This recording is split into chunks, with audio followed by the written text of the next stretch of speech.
कृपया चैनल 10 बजे की कहानी को लाइक करें और सब्सक्राइब करें, अपने दोस्तों के साथ शेयर करें ताकि अधिक से अधिक लोग इन कहानियों का आनंद ले सकें। नमस्कार, आज सुनिए मुंशी प्रेमचंद की लिखी कहानी बासी भात में खुदा का साझा।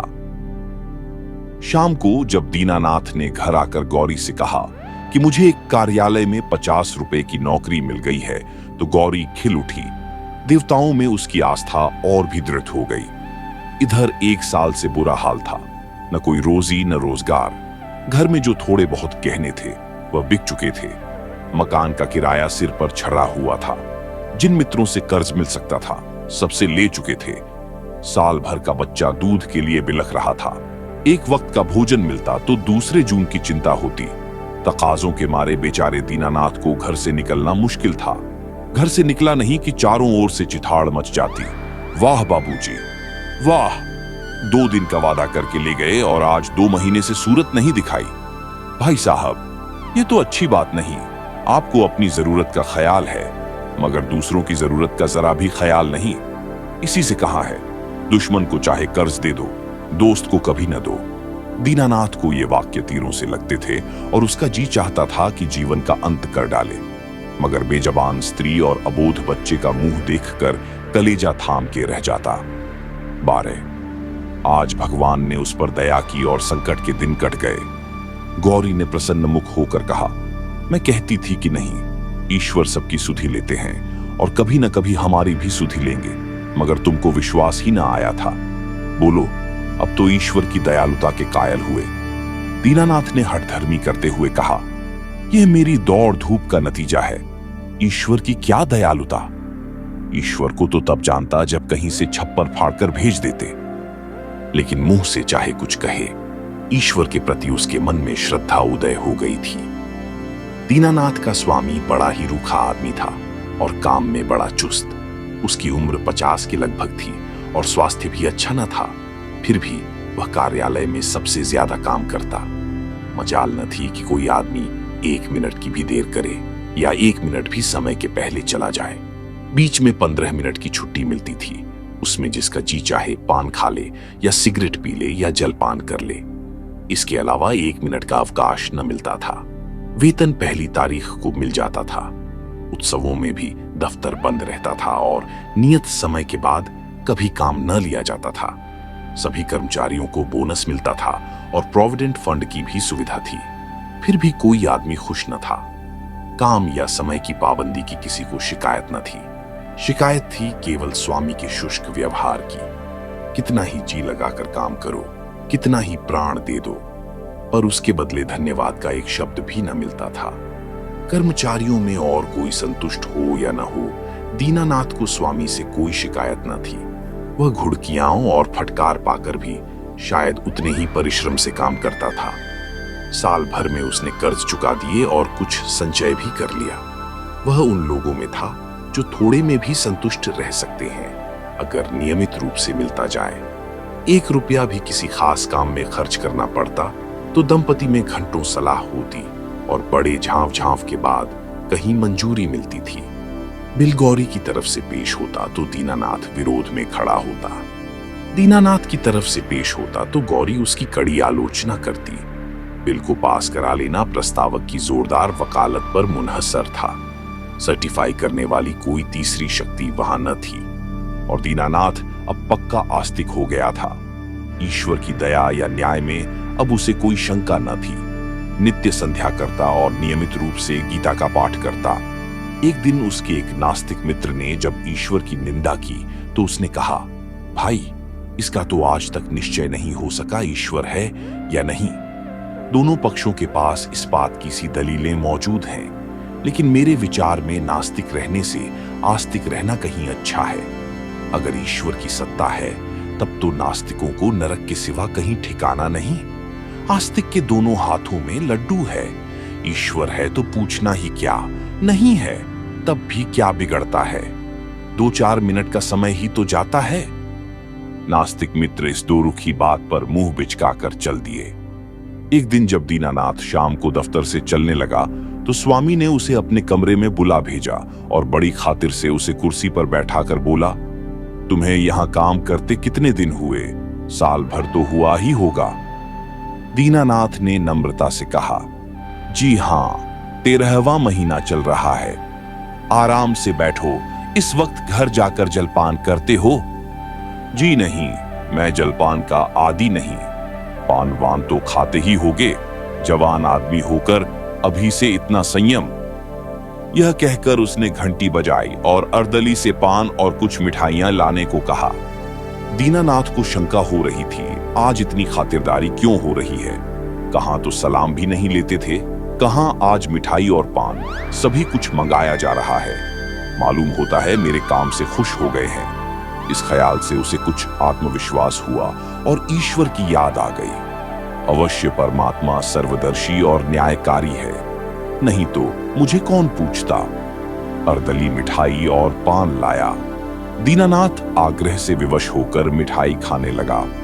स्वामी ने मुस्कुराते हुए कहा, तुमने मुझे बहुत रूखा पाया होगा।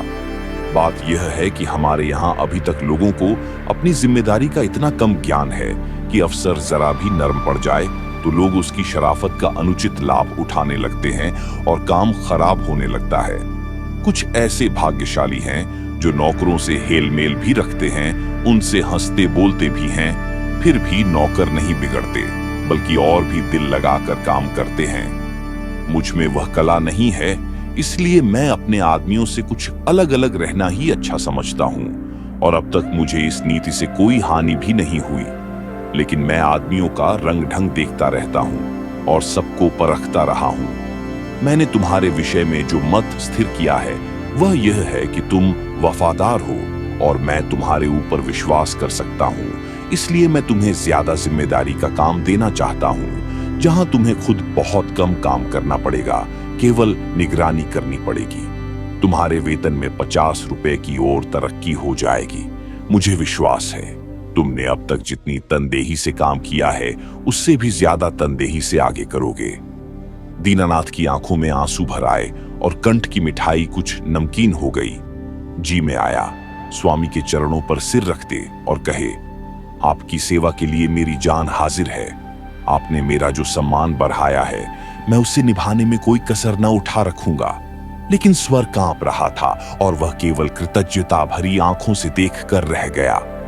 सेठ जी ने एक मोटा सा लेजर निकालते हुए कहा, मैं एक ऐसे काम में तुम्हारी मदद चाहता हूं जिस पर इस कार्यालय का सारा भविष्य टिका हुआ है। इतने आदमियों में मैंने केवल तुम ही को विश्वास योग्य समझा है और मुझे आशा है कि तुम मुझे निराश न करोगे। ये पिछले साल का लेजर है और इसमें कुछ ऐसी रकमें दर्ज हो गई हैं जिनके अनुसार कंपनी को कई हजार लाभ होता है। लेकिन तुम जानते हो हम कई महीनों से घाटे पर काम कर रहे हैं। जिस क्लर्क ने यह लेजर लिखा था उसकी लिखावट तुम्हारी लिखावट से बिल्कुल मिलती है। अगर दोनों लिखावटें आमने सामने रख दी जाए तो किसी विशेषज्ञ को भी उनमें भेद करना कठिन हो जाएगा। मैं चाहता हूं तुम लेजर में एक पृष्ठ फिर से लिखकर जोड़ दो और उसी नंबर का पृष्ठ उसमें से निकाल लो। मैंने पृष्ठ का नंबर छपवा लिया है, एक दफ्तरी भी ठीक कर लिया है जो रात भर में लेजर की जल्दबंदी कर देगा, किसी को पता तक न चलेगा। जरूरत सिर्फ यह है कि तुम अपनी कलम से उस पृष्ठ की नकल कर दो। दीनानाथ ने शंका की, जब उस पृष्ठ की नकल ही करनी है तो उसे निकालने की क्या जरूरत है? सेठ जी हंसे, तो क्या तुम समझते हो उस पृष्ठ की हूबहू नकल करनी होगी? मैं कुछ रकमों में परिवर्तन कर दूंगा। मैं तुम्हें विश्वास दिलाता हूं कि मैं केवल कार्यालय की भलाई के ख्याल से यह कार्रवाई कर रहा हूं। अगर यह रद्दोबदल न किया गया तो कार्यालय के 100 आदमियों की जीविका में बाधा पड़ जाएगी। इसमें कुछ सोच विचार करने की जरूरत ही नहीं, केवल आधा घंटे का काम है। तुम बहुत तेज लिखते हो। कठिन समस्या थी। स्पष्ट था कि उससे जाल बनाने को कहा जा रहा है। उसके पास इस रहस्य का पता लगाने का कोई साधन न था कि सेठ जी जो कुछ कह रहे हैं वह स्वार्थवश होकर या कार्यालय की रक्षा के लिए। लेकिन किसी दशा में भी है यह जाल घोर जाल। क्या वह अपनी आत्मा की हत्या करेगा? नहीं, किसी तरह नहीं। उसने डरते डरते कहा, मुझे आप क्षमा करें, मैं यह काम न कर सकूंगा। सेठ जी ने उसी अविचलित मुस्कान के साथ पूछा, क्यों? इसलिए कि यह सरासर जाल है। जाल किसे कहते हैं? किसी हिसाब में उलटफेर करना जाल है, लेकिन उस उलटफेर से 100 आदमियों की जीविका बनी रहे तो इस दशा में भी वह जाल है। कंपनी की असली हालत कुछ और है, कागजी हालत कुछ और। अगर यह तब्दीली न की गई तो तुरंत कई हजार रुपए नफे के देने पड़ जाएंगे और नतीजा यह होगा कि कंपनी का दिवाला हो जाएगा और सारे आदमियों को घर बैठना पड़ेगा। मैं नहीं चाहता कि थोड़े से मालदार हिस्सेदारों के लिए इतने गरीबों का खून किया जाए। परोपकार के लिए कुछ जाल भी करना पड़े तो वह आत्मा की हत्या नहीं है। दीनानाथ को कोई जवाब न सूझा। अगर सेठ जी का कहना सच है और इस जाल से 100 आदमियों की रोजी बनी रहे तो वास्तव में वह जाल नहीं, कठोर कर्तव्य है। अगर आत्मा की हत्या होती भी हो तो 100 आदमियों की रक्षा के लिए उसकी परवाह न करनी चाहिए, लेकिन नैतिक समाधान हो जाने पर अपनी रक्षा का विचार आया। बोला, लेकिन कहीं मुआमला खुल गया तो मैं मिट जाऊंगा। 14 साल के लिए काले पानी भेज दिया जाऊंगा। सेठ ने जोर से कहा मारा, अगर मुआमला खुल गया तो तुम न फंसोगे, मैं फंसूंगा। तुम साफ इनकार कर सकते हो, लिखावट तो पकड़ी जाएगी। पता ही कैसे चलेगा कि कौन पृष्ठ बदला गया? लिखावट तो एक सी है। दीनानाथ परास्त हो गया। उसी वक्त उस पृष्ठ की नकल करने लगा। फिर भी दीनानाथ के मन में जोर पैदा हुआ था। गौरी से इस विषय में वह एक शब्द भी न कह सका। 1 महीने के बाद उसकी तरक्की हुई। 100 रुपए मिलने लगे, 200 बोनस के भी मिले। यह सब कुछ था। घर में खुशहाली के चिन्ह नजर आने लगे, लेकिन दीनानाथ का अपराधी मन एक बोझ से दबा रहता था। जिन दलीलों से सेठ जी ने उसकी जुबान बंद कर दी थी, उन दलीलों से गौरी को संतुष्ट कर सकने का उसे विश्वास न था। उसकी ईश्वर निष्ठा उसे सदैव डराती रहती थी। इस अपराध का कोई भयंकर दंड अवश्य मिलेगा। किसी प्रायश्चित, किसी अनुष्ठान से उसे रोकना असंभव है। अभी न मिले, साल 2 साल न मिले, 10-5 साल न मिले, पर जितनी ही देर में मिलेगा उतना ही भयंकर होगा। मूलधन ब्याज के साथ बढ़ता जाएगा। वह अक्सर पछताता, मैं क्यों सेठ जी के प्रलोभन में आ गया। कार्यालय टूटता या रहता मेरी बला से, आदमियों की रोजी जाती या रहती मेरी बला से। मुझे तो यह प्राण पीड़ा न होती, लेकिन अब तो जो कुछ होना था हो चुका और दंड अवश्य मिलेगा। इस शंका ने उसके जीवन का उत्साह, आनंद और माधुर्य सब कुछ हर लिया। मलेरिया फैला हुआ था। बच्चे को ज्वर आया। दीनानाथ के प्राण नहों में समा गए। दंड का विधान आ पहुंचा। कहां जाए, क्या करे, जैसे बुद्धि भ्रष्ट हो गई। गौरी ने कहा, जाकर कोई दवा लाओ या किसी डॉक्टर को दिखा दो, 3 दिन तो हो गए। दीनानाथ ने चिंतित मन से कहा, हाँ जाता हूं, लेकिन मुझे बड़ा भय लग रहा है। भय की कौन सी बात है? बेबात की बात मुंह से निकालते हो। आजकल किसे ज्वर नहीं आता। ईश्वर इतना निर्दयी क्यों है? ईश्वर निर्दयी है पापियों के लिए। हमने किसका क्या हर लिया है? ईश्वर पापियों को कभी क्षमा नहीं करता। पापियों को दंड न मिले तो संसार में अनर्थ हो जाए, लेकिन आदमी ऐसे काम भी तो करता है जो एक दृष्टि से पाप हो सकते हैं, दूसरी दृष्टि से पुण्य। मैं नहीं समझी। मान लो मेरे झूठ बोलने से किसी की जान बचती हो तो क्या वह पाप है? मैं तो समझती हूं ऐसा झूठ पुण्य है। तो जिस पाप से मनुष्य का कल्याण हो वह पुण्य है। और क्या? दीनानाथ की अमंगल शंका थोड़ी देर के लिए दूर हो गई। डॉक्टर को बुला लाया, इलाज शुरू किया। बालक 1 सप्ताह में चंगा हो गया, मगर थोड़े दिन बाद वह खुद बीमार पड़ा। वह अवश्य ही ईश्वरीय दंड है और वह बच नहीं सकता। साधारण मलेरिया ज्वर था, पर दीनानाथ की दंड कल्पना ने उसे सन्निपात का रूप दे दिया। ज्वर में नशे की हालत की तरह यूं भी कल्पना शक्ति तीव्र हो जाती है। पहले केवल मनोगत शंका थी, वह भीषण सत्य बन गई। कल्पना ने यमदूत रच डाले, उनके भाले और गदाएं रच डाली, नरक का अग्निकुंड दहका दिया। डॉक्टर की एक घूंट दवा 1000 मन की गदा की आवाज और आग के उबलते हुए समुद्र के दाह पर क्या असर करती। दीनानाथ मिथ्यावादी न था। पुराणों की रहस्यमय कल्पनाओं में उसे विश्वास न था। नहीं, वह बुद्धिवादी था और ईश्वर में भी तभी उसे विश्वास आया जब उसकी तर्क बुद्धि कायल हो गई। लेकिन ईश्वर के साथ उसकी दया भी आई। उसका दंड भी आया। दया ने उसे रोजी दी, मान दिया। ईश्वर की दया न होती तो शायद वह भूखों मर जाता, लेकिन भूखों मरना अग्निकुंड में ढकेल दिए जाने से कहीं सरल था, खेल था। दंड भावना जन्म जन्मांतरों के संस्कार से ऐसी बद्धमूल हो गई थी, मानो उसकी बुद्धि का, उसकी आत्मा का एक अंग हो गई हो।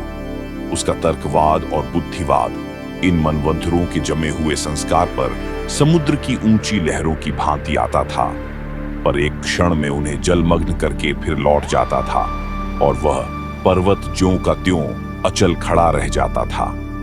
जिंदगी बाकी थी, बच गया। ताकत आते ही दफ्तर जाने लगा। एक दिन गौरी बोली, जिन दिनों तुम बीमार थे और एक दिन तुम्हारी हालत बहुत नाजुक हो गई थी, तो मैंने भगवान से कहा था कि यह अच्छे हो जाएंगे तो 50 ब्राह्मणों को भोजन कराऊंगी। दूसरे ही दिन से तुम्हारी हालत सुधारने लगी। ईश्वर ने मेरी विनती सुन ली। उसकी दया न हो जाती तो मुझे कहीं मांगे भीख न मिलती। आज बाजार से सामान ले आओ तो मनौती पूरी कर दूं। 50 ब्राह्मण नेवते जाएंगे तो 100 अवश्य आएंगे। 50 के अगले भी समझ लो, और मित्रों में 20-25 निकल ही आएंगे। 200 आदमियों का डॉल है।